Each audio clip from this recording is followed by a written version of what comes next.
감사합니다. 네, 좋은 아침이에요, 여러분. 네, 옆 사람하고 눈 인사라도 한번 하실까요? 네, 네, 감사합니다. 네, 진짜 눈 인사만 하시네요. 네, 이렇게 순종하는 성도님들인 줄 몰랐습니다. 어, 그, 이따 광고 시간에도 말씀드리겠지만, 뭐 다음 주부터는 이제 내일부터죠. 내일부터는 이제 이 마스크 쓰는 법이 이제 이 권고로 바뀌게 됩니다. 그러니까 이제 권고한다는 거는 마스크를 좀 써주세요 이런 부탁을 하는 걸로 이제 법이 바뀌어서 이제 뭐 의무적으로 마스크를 쓰는 거는 대중교통이라든지 병원이라든지 이런 걸 제외하고는 이제 여러분이 자유롭게 마스크를 쓰고 벗을 수가 있고 또 개인의 선택으로 마스크를 쓰고 벗을 수 있게 이제 내일부터 다 바뀌게 됩니다. 그래서 제가 늘 아이러니하게 예배 시간에 마스크를 다 쓰고 있는데 2층에 식당 할 땐 다 마스크를 벗고 밥을 먹는 게 늘 의아했었는데 이제 여러분 자유롭게 다음 주부터는 마스크를 벗고 또 예배 드리고 찬양할 수 있고 또 마스크를 벗는다고 해서 눈치를 주지 마시고 또 마스크를 쓰고 있다고 해서도 눈치 줄 필요가 없고 그건 개인의 철저한 자유이기 때문에 개인이 그렇게 한 거에 대해서 충분히 이해해 주시고 본인이 몸 상태가 안 좋거나 또 본인이 약간 그런 불안함이 있다면 언제든지 마스크를 쓰는 것도 그거는 뭐 믿음이 없는 행위가 전혀 아닙니다. 마스크를 벗는다고 해서 믿음이 적고 믿음과 아무 상관없는 내용이고 국가법이 이제는 코로나가 이제 안정이고 이제는 거의 마스크를 쓰고 있는 국가가 OECD 국가 중에 저희 나라밖에 없습니다 지금. 그래서 이제 다른 선진국과 같이 마스크를 벗는 이 과정을 천천히 안전하게 가고 있기 때문에 여러분 그렇게 이해를 해주시면 감사드리겠습니다. 마음껏 찬양할 수 있고 성가대도 마스크를 벗고 찬양할 수 있고 그래서 되게 더 좋을 것 같다 이렇게 생각을 합니다. 오늘 말씀은 이제 고린도서 마지막 설교입니다. 다음 주는 제 은사이신 이상규 교수님께서 주일을 섬겨주시러 오시게 되고요. 이제 그 다음 주부터 제가 이제 갈라디아서로 이렇게 설교가 넘어가게 됩니다. 13장을 제가 대신 봉독해 드리겠습니다. 매우 중요합니다. 뭐 제가 이렇게 말하면은 목사님 우리를 꼬신다 이렇게 생각할 수 있는데 고린도 전서 후서 12장까지 여러분 설교를 안 들으셨다 할지라도 오늘 13장 내용만 알고 있어도 고린도 전후서를 다 파악할 수 있는 그런 중요한 본문이라고 저는 생각합니다. 제가 봉독해 드립니다. 내가 이제 세 번째 너에게 가리니 두세 증인의 입으로 말마다 확정하리라. 내가 이미 말하였거니와 지금 떠나 있으나 두 번째 대면하였을 때와 같이 전에 죄 지은 자들과 그 남은 모든 사람에게 미리 말하노니 내가 다시 가면 용서하지 아니하리라. 이는 그리스도께서 내 안에서 말씀하시는 증거를 너희가 구함이니 그는 너희에게 대하여 약하지 않고 도리어 너희 안에서 강하시니라. 그리스도께서 약하심으로 십자가에 못 박히셨으나 하나님의 능력으로 살아계시니 우리도 그 안에서 약하나 너희에게 대하여 하나님의 능력으로 그와 함께 살리라. 너희는 믿음 안에 있는가 너희 자신을 시험하고 너희 자신을 확증하라. 예수 그리스도께서 너희 안에 계신 줄을 너희가 스스로 알지 못하느냐. 그렇지 않으면 너희는 버림받은 자니라. 우리가 버림받은 자 되지 아니한 것을 너희가 알기를 내가 바라고 우리가 하나님께서 너희로 악을 조금도 행하지 않게 하시기를 구하노니 이는 우리가 옳은 자임을 나타내고자 함이 아니라 오직 우리는 버림받은 자 같을지라도 너희는 선을 행하게 하고자 함이라. 우리는 진리를 거슬러 아무것도 할 수 없고 오직 진리를 위할 뿐이니 우리가 약할 때 너희가 강한 것을 기뻐하고 또 이것을 위하여 구하니 곧 너희가 온전하게 되는 것이라. 그러므로 내가 떠나 있을 때 이렇게 쓰는 것은 대면할 때 주께서 너희를 넘어뜨리려 하지 않고 세우려 하여 내게 주신 그 권한을 따라 엄하지 않게 하려 함이라. 마지막으로 말하노니 형제들아 기뻐하라. 온전하게 되며 위로를 받으며 마음을 같이하며 평안할지어다. 또 사랑과 평강의 하나님이 너희와 함께 계시리라. 거룩하게 입맞춤으로 서로 문안하라. 모든 성도가 너희에게 문안하느니라. 주 예수 그리스도의 은혜와 하나님의 사랑과 성령의 교통하심이 너희 무리와 함께 있을지어다. 아멘. 여러분 헨리 나우엔이라는 이 사람의 책을 읽어본 적 있으십니까? 네. 헨리 나우엔이 극적으로 이렇게 믿음이 성장하고 회심한 거에 대해서 자기 책에 이렇게 기록하고 있는데 이 세상에서 잘 나갈 때의 경험이죠. 헨리 나우엔이 그 하버드 대학교에서 이제 교수를 했죠. 그냥 교수도 아니고 엄청 유명한 교수였습니다. 그의 강의 때마다 학생들이 가득가득 메워졌고 아주 유명한 이 교수 시절에 어, 우연찮게 지적 장애인 공동체, 그러니까 지적으로 좀 어려움을 겪는 장애인 공동체, 뭐 그게 뭐 라쉬반인가 뭔가 하는 그런 공동체 이제 강의 요청을 받고 강의하러 간 거예요. 근데 이제 지적 장애인들이 이렇게 앉아 있는데 이제 강의를 하러 간 거죠. 헨리 나이원이 자기를 설명해야 되잖아요.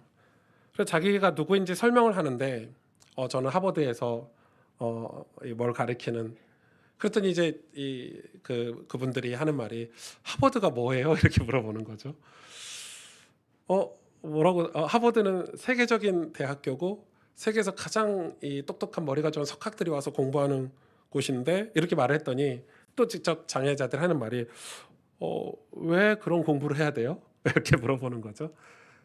그러니까 이제 헨리 나원이 자꾸 사회 이 통념적인 어떤 자기의 위치를, 자기가 얼마나 잘 나가는 사람이고 내가 얼마나 유명한 강사인지를 설명하려고 하는데, 이 지적 장애자인 분들은 사회적인 통념의 위치에 대해서는 관심이 없고 그래서 자기를 설명하는 게 굉장히 어려운 거죠. 그래서 그날 그런 경험을 하고 집에 와서 이 헨리 나우엔이 일기를 쓰는 거예요. 그 일기장에 이렇게 쓴 거죠. 내가 여기에 있는 분들에게 내가 얼마나 대단한 인물인지 매우 설명하기가 오늘 너무 어려웠다. 그런데 오늘 내 영적인 방황이 끝난 것 같다. 왜냐하면 이 뒤에 말이 중요하겠죠. 왜냐하면 이 사람들의 질문은 하나님이 우리를 바라보시는 관점과 같기 때문이다. 이 사람들은 내 앞에 서 있는 사람들에 대해서 관심이 있는데, 이 헨리는 자꾸 자기가 뭐 하버드대 교수다, 뭐다 이렇게 말을 하니까, 하나님도 그러시잖아요, 여러분. 하나님도 오직 나의 이름을 기억해 주시고 나를 바라봐 주시고, 우리가 뭐 박사냐 교수냐 장관이냐 뭐 돈이 많냐 적냐 이게 아니라, 하나님 나 자신 우리의 이름을, 승주야 내가 너와 함께 하고 있어, 승주야 내가 너를 사랑해, 내가 널 구원하려고 애쓰고 있어 라고 말씀해 주시는 거죠. 여러분, 고린도 전서 후서를 살펴보면서 지금 사도 바울을 통해서 하나님의 마음을 우리가 느끼기를 원해요. 자꾸 고린도 교회 성도들은 자꾸 뭔가를 하려고 하죠. 뭔가 가지려고 해요. 뭔가 자기의 것을 드러내려고 하지만, 하나님은 우리의 이름을 헨리야, 헨리 너의 이름을 기억하려고 하는 것처럼, 그래서 이 사회 통념적인 어떤 이 답변이 아니라 본질적인 답변을 요구하는 그 지적 장애인 공동체에 다녀와서 헨리 나우엔이 완전히 영적으로 성숙하게 된 계기가 됐죠. 그 뒤로 헨리 나우엔은 그 사회 통념적인 그런 사역들을 다 정리하고 믿음의 글들을 쓰고 또 교회에서 강연을 하고 주일학교 교사를 하고 이렇게 살았다고 해요.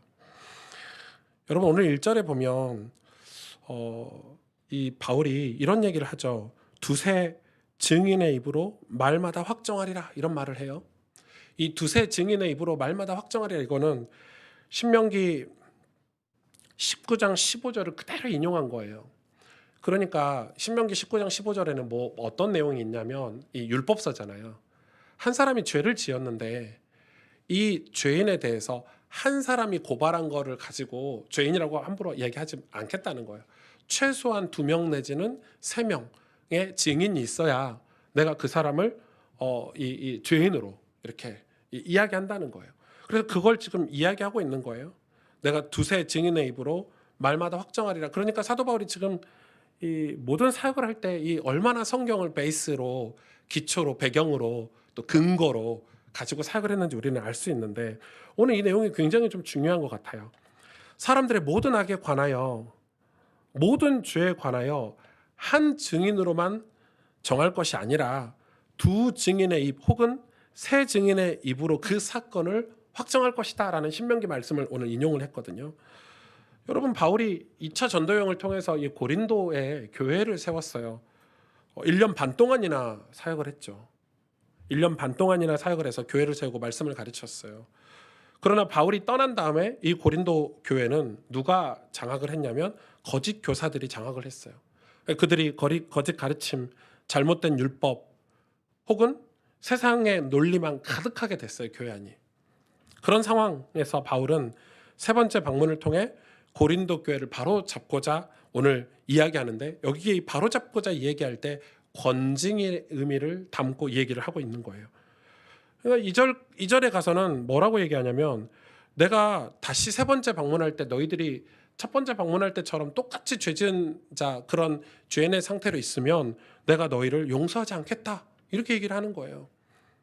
그러니까 이 지금 고린도 전서에서 지금 후서까지 오기까지의 시간이 상당하다는 걸 여러분 기억하고 계시죠? 바울이 그렇게까지 강하게 얘기하는 사람이 아니잖아요. 영혼을 사랑하고 기다려주고 인내해주고 한 영혼이 복음을 받고 하나님의 자녀가 되기까지 얼마나 많은 희생을 하는 사람인데, 오늘 고린도 교회 이 범죄자들에 대해서, 죄인들에 대해서 권징하는 강한 사도의 이미지를 오늘 1절에 2절에 이렇게 표현을 하고 있어요. 그런데 이거는 사실 정확히 말하면 하나님이 우리를 향하신 태도이기도 해요. 왜냐하면 신명기 말씀도 하나님 주신 거잖아요. 하나님이 우리를 향하신 태도이시기도 해요. 그러니까 우리가 한 번, 두 번, 또 우리가 넘어지고 쓰러지고 실수하고 좌절할 수 있지만, 하나님이 우리가 세 번, 네 번 똑같은 죄를 반복적으로 지었을 때에 대해서는 그때는 우리를 테스트하시고 권징하신다는 의미가 담겨 있다고 보는 거예요. 그렇다면 이러한 이 단호한 바울의 경고는 이 고린도 교회와 성도들에게 뭘 전달하려고, 오늘 뭘 얘기하려고 이런 1절, 2절에 단호하게 이 경고를 하고 오늘 이야기를 하냐면, 너희들이 참된 신앙생활을 하기를 원한다는 거예요. 너희들이 진짜 크리스천이 되기를 원한다는 거예요. 너희들이 정말 하나님을 알고 하나님을 믿는 신실한 믿음의 사람이 되기를 원한다는 거예요. 그게 중요한 거예요. 너희들이 진짜 성도가 되기를 원한다는 거예요. 4절에 보면 이렇게 말씀하고 계시죠. 그리스도께서 약하심으로 십자가에 못 박히셨으나 하나님의 능력으로 살아계시니 우리도 그 안에서 약하나 우리에 대하여 하나님의 능력으로 그와 함께 살리라. 그러면서 5절에 뭐라고 얘기합니까? 너희는 믿음 안에 있는가? 너희 자신을 시험하고 너희 자신을 확증하라. 예수 그리스도께서 너희 안에 계신 줄을 너희가 스스로 알지 못하느냐? 만약에 예수 그리스도께서 너희 안에 계시는 걸 스스로 알지 못하면 뭐라고 얘기하죠? 너희가 버림받은 자니라, 이렇게 얘기하고 있어요. 엄청 무서운 얘기를 지금 하고 있는 거죠. 무서운 얘기임과 동시에 강한 확신을 요구를 하는 거예요.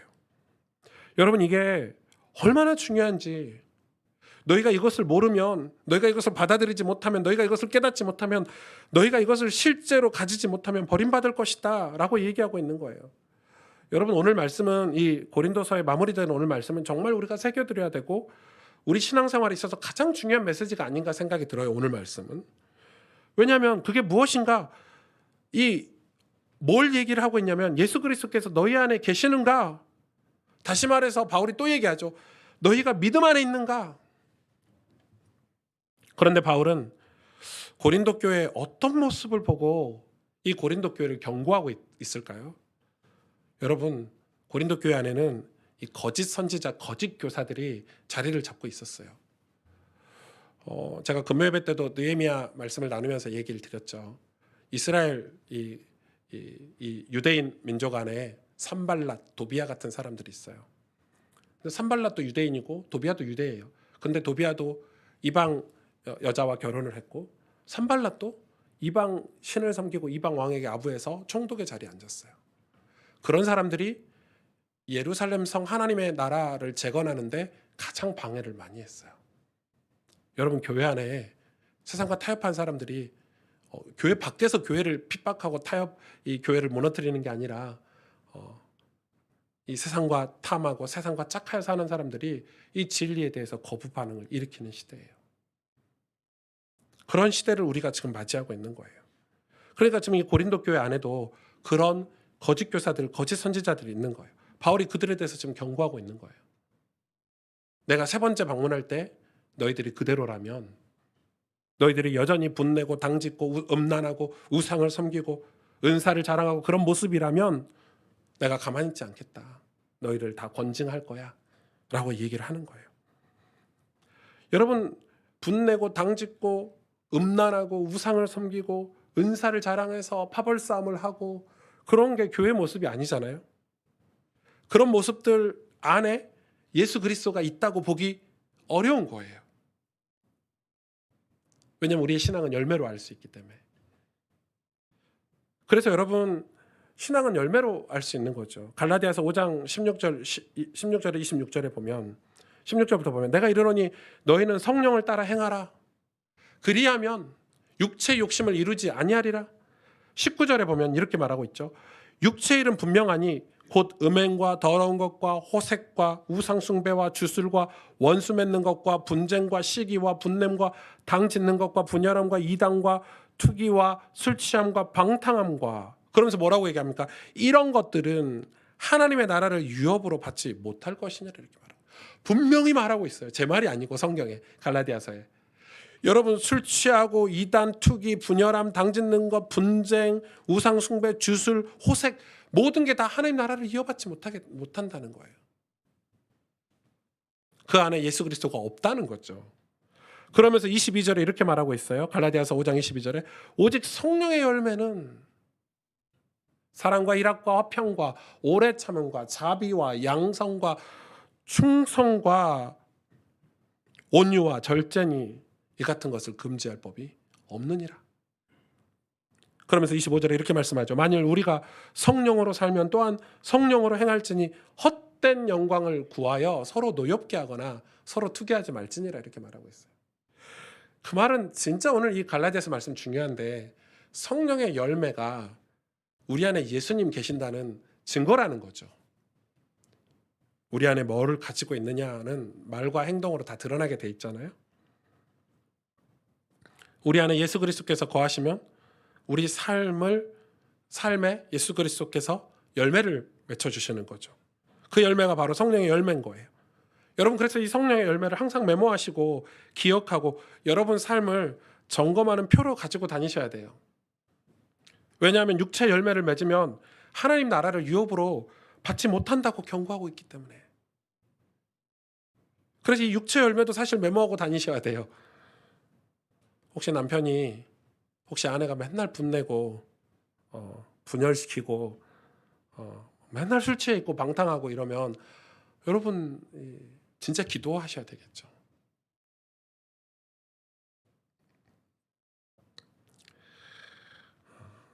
여러분 세상에 직업이 많잖아요. 뭐 배우든 배우든 뭐 식당에서 음식을 팔든 뭐 사업을 하든 직장을 다니든 또 저 같은 목사 같은 이런 성직자들도 직업이라고 볼 수 있겠는데 그런데 여러분 예를 들어서 식당을 하는 사람들이 자기 음식을 속여서 팔면 안 되겠죠. 이 속여서 판다는 것은 뭐죠? 뭐가 속이는 거죠? 내가 음식을 만들어서 먹어봤을 때 와 진짜 맛있다. 이건 진짜 맛있어. 내가 이 음식을 먹어봤을 때 이건 진짜 너무 감동이야. 진짜 내가 이 제육볶음을 했는데 너무 맛있어. 이거 좀 드셔보세요. 그런데 소비자가 그걸 먹었을 때 내 입맛에 안 맞아. 맛없어. 그거는 속이는 게 아니죠. 그건 소비자 몫이에요. 최소한 내가 먹어보고 진짜 맛있다라고 하고 팔았을 때는 그건 속이는 게 아니에요. 자기가 먹어봤는데 맛이 없어. 그걸 팔면 속이는 거예요. 아무리 장사가 잘 돼도 그건 속이는 거예요. 맞죠? 복음 전하는 거 그거 내가 살아보고 내가 예수님 원 없이 사랑해보고 내가 하나님이 좋아서 어쩔 줄 모르는 사람들이 전하는 게 복음이에요. 그건 속이는 게 아니에요. 근데 그런 경험 없이 복음을 전한다? 그건 속이는 거예요. 지금 사도 바울이 하는 얘기예요. 고린도 교회 성도들에게. 너희가 지금 은사를 자랑하고 파벌 당을 짓고 뭐 이 사도의 순혈주의 이런 거 갖고 지금 막 그러고 있잖아요. 사도 바울이 진짜 사도냐 아니냐 뭐 이런 거 하고 있는데 안타까운 거죠. 너희 안에 예수가 진짜 계시냐? 너희 안에 진짜 우리의 능력 대신, 우리의 구원자 대신, 우리를 억만 죄악 가운데서 건지신 예수 그리스도가 너희 안에 정말 계시냐? 그게 신앙의 본질이야.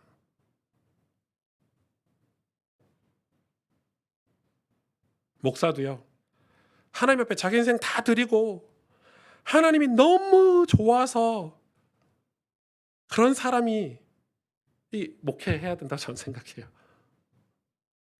하나님보다 더 좋은 게 있으면 안 되는 사람이 목사하면 안 된다고 저는 생각해요. 저 운동 엄청 좋아하거든요, 여러분. 사족을 못 써요, 운동하는 거를. 너무 좋아해요. 그런데 제가 그런 걸 많이 절제해요. 왜? 설교 준비하는 시간보다 운동하는 게 더 좋으면 안 되잖아요. 목사가 사람 만나서 교제하는 거 엄청 저도 좋아해요. 저는 사람을 너무 좋아하거든요, 사실. 사람이 늘 그리워요. 좋은 사람들 만나면 행복하고. 그런데 제가 기도하는 시간보다, 무릎 꿇고 기도하는 시간보다 그 시간이 더 좋으면 안 되잖아요. 저는 설교하는 시간이 제일 재밌고 신나고 흥분되고. 부흥이 안 될 수 있어요. 그건 소비자 몫이에요. 그건 소비자 몫이에요. 그러나 적어도 속이진 않아야죠. 그러나 적어도 사람을 속여서는 안 되죠. 사랑과 희락과 화평과 오래 참음과 자비와 양선, 충성, 온유, 절제가 바로 예수 그리스도, 바로 생명의 말씀의 열매예요. 바울은 고린도 교회에 그걸 지금 알려주고 있는 거예요. 그러면 교회가 해야 될 일이 무엇인가? 교회는 절대 버림받게 해서는 안 되는 거예요. 교회는 하나님께 버림받게 해서는 안 되는 거예요. 하나님께 버림받지 않아야 하는 것이 교회가 해야 될 일 아닌가요? 오늘 본문 11절에 보면 마지막으로 이렇게 얘기하면서 사도 바울이 얘기하는 말씀이 있죠. 형제들아, 기뻐하라. 온전하게 되라. 여러분 이런 단어들을 기억하셔야 돼요. 기뻐해라. 온전하게 되라. 위로를 받아라. 마음을 같이해서 평안할지어다. 거룩하게 입맞춤으로 서로 무난할지어다. 이게 성령의 교통하심이 있는 교회의 모습이고 하나님의 백성들의 이 마음의 상태여야 되는 거예요. 기뻐하고 온전하게 되고. 여러분 온전하게 된다는 말씀 아시죠? 사람답게 사는 거예요. 온전해진다는 거. 이런 삶, 성령의 열매를 맺는 삶을 우리는 어떻게 살 수 있을까요? 우리가 이런 삶을 어떻게 살 수 있을까요? 서신서에 바울은 이런 삶에 대해서 굉장히 많은 강조를 해요. 에베소서 1장 3절에서 6절에 보면 이렇게 말씀하고 있어요. 찬송하리로다 하나님. 곧 우리 주 예수 그리스도의 아버지께서 그리스도 안에서 하늘에 속한 모든 신령한 복을 우리에게 주시되 곧 창세전에 그리스도 안에서 우리를 택하사 우리로 사랑 안에서 그 앞에 거룩하고 흠이 없게 하시려고 그 기쁘신 뜻대로 예정하사 예수 그리스도로 말미암아 자기들의 아들들이 되게 하셨으니 이는 그가 사랑하는 자 안에서 우리에게 거저 주시는 바 그 은혜의 영광을 찬송하게 하려는 것이라. 아멘. 우리에게 신령한 복을 주셨는데 이 신령한 복은 뭐예요? 예수 그리스도예요. 바울이 얘기하는 신령한 복은 여러분 어떤 그 물질이 아니고 여러분 뭐 회사가 잘 되고 자녀들이 잘 되는 그 복이 아니고 여기서 말하는 하늘에서 내려온 신령한 복은 예수 그리스도란 말이에요. 이 예수 그리스도를 통해서 우리는 어떻게 된다고요? 하나님 택하심을 깨닫고 그 사랑 안에서 거룩하고 흠이 없게 하시려고. 거룩하고 흠이 없어야 천국에 입성할 수 있으니까. 거룩하고 흠이 없어야 천국에 입성할 수 있으니까 예수 그리스도가 우리 옷이 돼서 우리 삶을 덮어주신다는 거예요. 그리고 우리는 이 세상에서 그 사랑 안에서 성도가 돼서 그 아들들이 돼서 그의 은혜의 영광을 찬송하는 삶을 살 수 있게 만들어주신다는 거예요. 빌립보서 2장 15절 16절은 이렇게 말씀하고 있어요. 이는 너희가 흠이 없고 다 같죠? 순전하여 어그러지고 거스리는 세대 가운데서 하나님의 흠없는 자녀로 세상에서 그들 가운데 빛들로 나타내며 생명의 말씀을 밝혀 나의 다름들이 헛되지 아니하고 쓰고도 헛되지 아니하므로 그리스도의 날에 내가 자랑할 게 있게 하려 함이라. 그리스도의 날은 언젠가요? 주님이 다시 재림하실 때, 혹은 우리가 인생을 마무리하고 천국에 입성할 그날에 자랑할 게 있게 하려고. 무슨 자랑이죠? 주님, 이 세상에서 제가 예수 그리스도와 동행하면서 흠없는 자녀로 살았습니다. 주의 은혜를 사모하고 믿음으로 살았습니다. 이 자랑하라는 거예요. 하나님 앞에 갔을 때, 주님, 제가 세상에서는 세상 통념적으로 사회적으로는 별 볼 일 없는 사람이었을지 모르지만 주님 사랑하는 마음은 변치 않았고 주님 예배하는 마음 변치 않았고 저 믿음으로 잘 살다 왔죠. 주님, 이거 자랑하라는 거예요.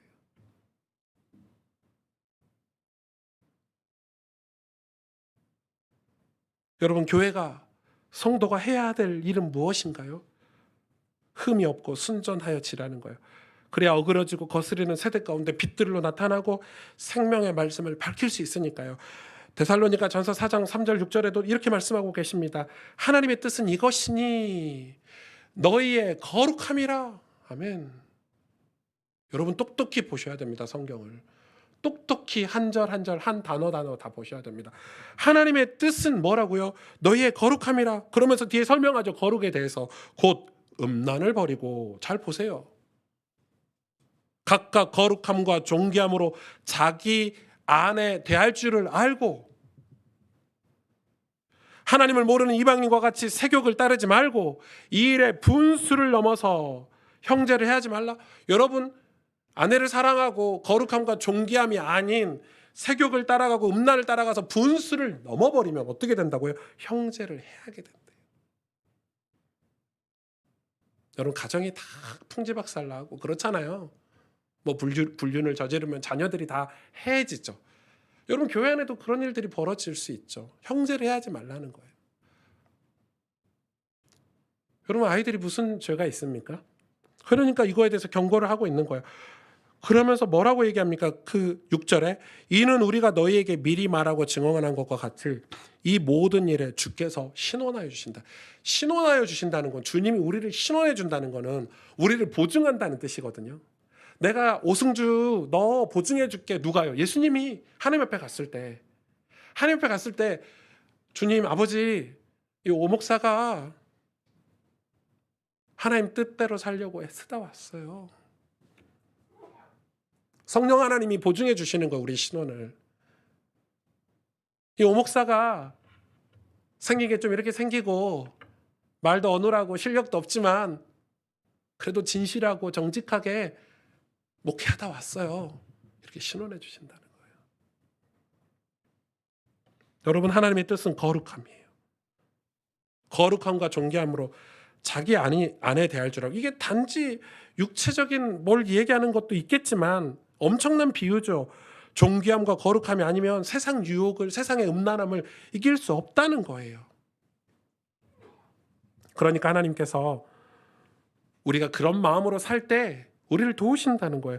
디모데전서 4장 6절에서 13절에도 보면 뭐라고 말씀하고 계시냐면, 그러니까 말씀과 기도로 거룩해져서, 그게 5절이죠.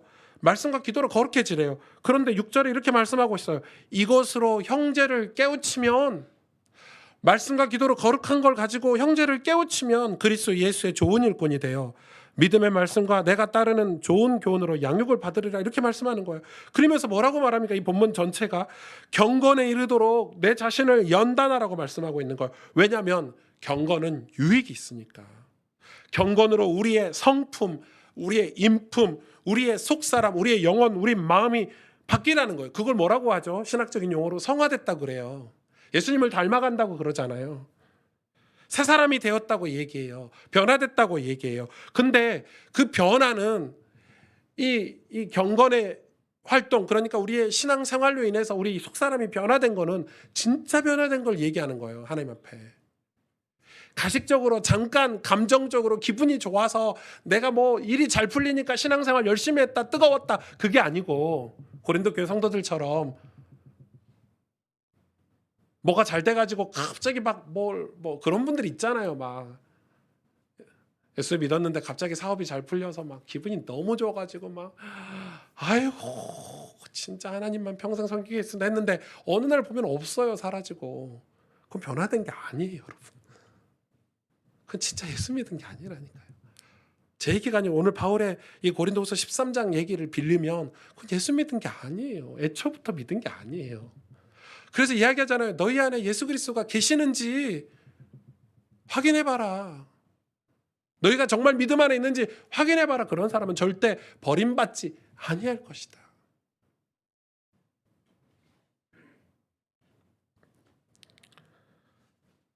제가 벌써 결혼해서 16년째를 살고 있습니다.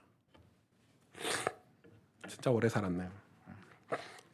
제가 늘 신혼 때처럼 저희 와이프가 막 새롭거나 막 가슴이 뛰거나 그렇진 않습니다. 제가 그런 거짓말을 여러분한테는 못하겠고, 예. 뭐 어른들이 종종 그렇게 말씀하시는 분들이 계시는데 좀 의구심이 있어요. 진짜 가슴이 뛰는지 의구심이 있고, 아니면 안 쫓겨나려고 이렇게 하시는 것 같은데, 제가 볼 때 하나님이 말씀으로 세상을 창조하셨잖아요. 그래 말씀이 육신이 되어 우리 가운데 오신 분이 예수 그리스도잖아요. 여러분 예수님은 말씀이세요? 말씀이에요. 말씀이 육신이 되어 우리 가운데 오셨으니까. 이 예수님은 또 말씀이기도 해요. 그래서 그 말씀은 뭐라고 얘기하냐면 성경에 우리 보고 빛이래요. 빛을 창조하는 힘이 있대요. 왜냐하면 말씀으로 세상을 창조하셨으니까 창조하는 힘이 있는 거예요. 뭐 제가 남편이 힘들게 사는 남편들이 가끔 아내한테 이런 얘기를 할 때가 있어요. 요즘 내가 너무 힘들다. 사업도 잘 안 되고 하늘 일도 잘 안 풀리고 진짜 다 내려놓고 싶다.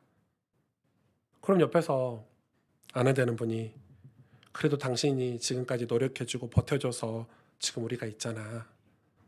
오빠 참 그동안 고생했지 좀 쉬어. 이렇게 말해주면 마음에 빛이 막 창조되는 것 같아요. 그쵸? 절대 못 쉬어. 그 말 때문에 더 열심히 해야 돼.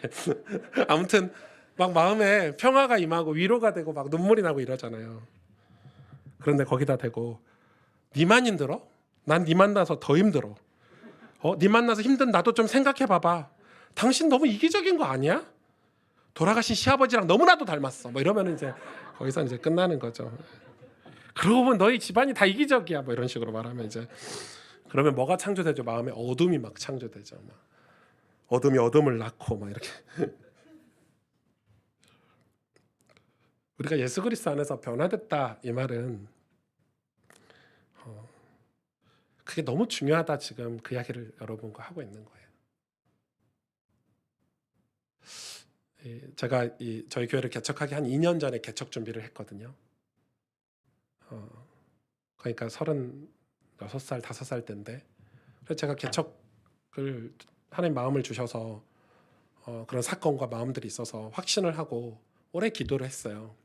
제가 안 하던 새벽 기도도 하고 금요 예배도 가서 기도하고 그리고 이거를 확인하고 싶어서 주변 어른들에게 개척 하겠습니다 이렇게 이 말씀을 드리고 갔더니 한 7, 8분 이렇게 뵀는데 완전 다 반대하는 거예요. 단 한 명도 잘했어 이렇게 하신 분이 없고 다 반대하셨어요. 다 반대하고 나서 제가 너무 사람들이 반대하니까 하나님 음성을 듣고 순종했어야 되는데 사람들 말에 제가 그때는 휩쓸려서 개척을 보류를 했죠. 한 1년쯤 지나니까 어떤 교회에서 혹시 후임으로 올 수 없냐고 연락이 왔어요. 근데 그 교회가 한 2, 300명 되는 조금 그래도 건물도 있고 괜찮은 교회인 거예요. 제 마음이 훅 이렇게 흔들리더라고요.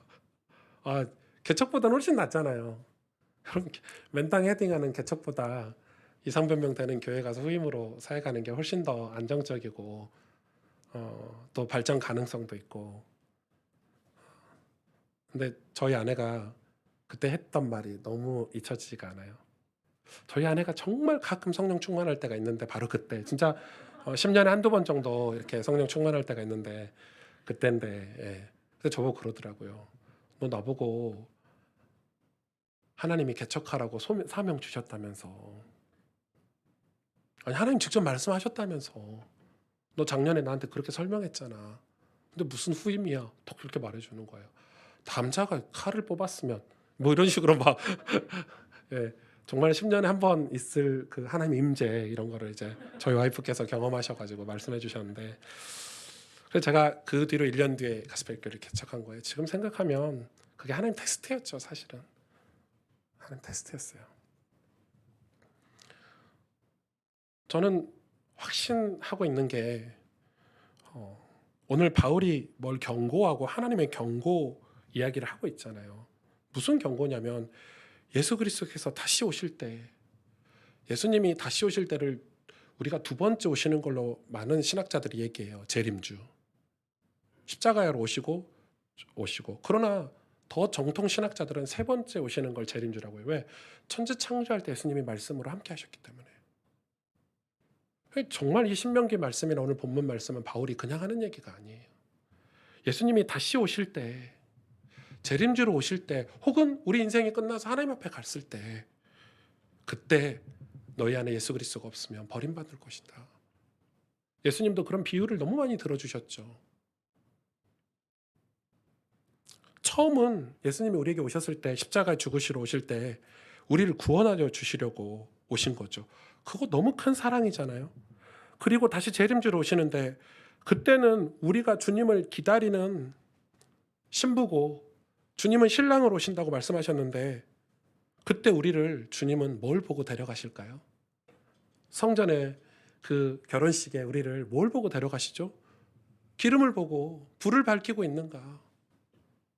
그렇지 않은 신부들은 다 성전 문 밖에 슬피 울며 이를 갈며 있게 된다고 했잖아요. 다 밖에 버려진다고 그랬잖아요.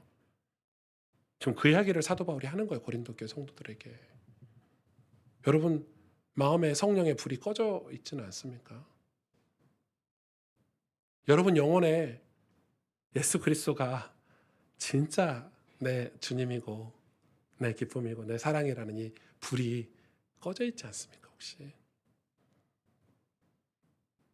여러분 정말 하나님을 믿으신다면, 정말 천국과 지옥 내세를 믿으신다면 신앙생활 하셔야 됩니다. 교회 다니지 마시고 예수님 믿으셔야 합니다. 우리 교회도, 이 가스펠교회 공동체도 역시 불법과 음행에서 멀어질 거예요. 뭐 우리 교회 수준이 좀 이게 뭐 확 좋아지겠습니까? 교회 수준이라는 게 확 막 발전되고 이러진 않잖아요.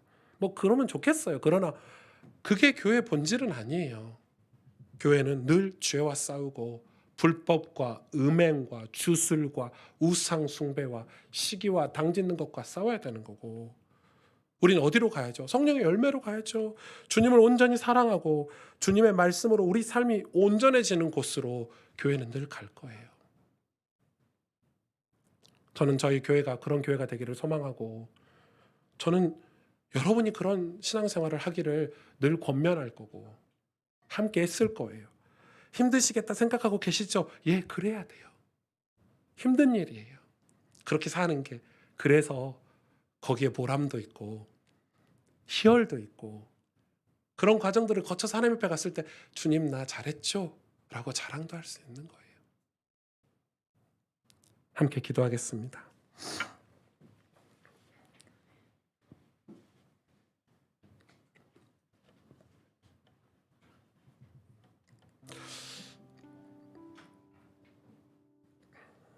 저는 헨리 나우엔의 책을 읽으면서 그런 생각이 딱 들더라고요. 하나님이 헨리야, 헨리 나는 너를 기억할 거야. 오직 나의 헨리로 기억할 거야. 이런 이 일기를 썼는데, 하나님 오직 나의 이름을 바라봐 주시고, 내가 뭐 교수인가 박사인가 누구인가 이게 아니라, 하나님 우리 안에 예수 그리스도가 있는지, 내가 주님을 여전히 의지하고 사모하고 있는지, 사랑하고 있는지, 그걸 보고 우리를 붙잡아 주시겠대요. 그래서 확증하라는 거예요.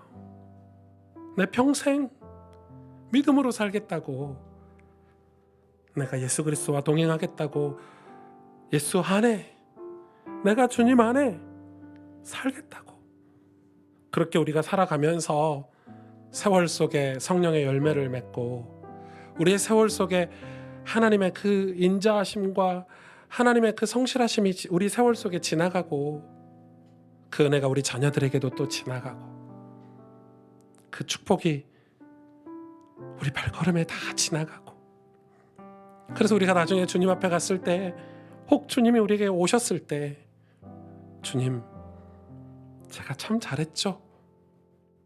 주님, 저희 믿음 잃지 않고 여기까지 왔어요 라고 고백할 수 있기를 원합니다. 오늘 시간 우리가 그 믿음 우리에게 달라고, 우리 교회가 그 일을 하게 해달라고 하나님 우리를 축복해 주세요. 우리 함께, 우리 간절히 우리 영혼을 두고, 우리 교회를 두고, 우리 가정들을 두고 마음을 담아서 함께 기도하겠습니다.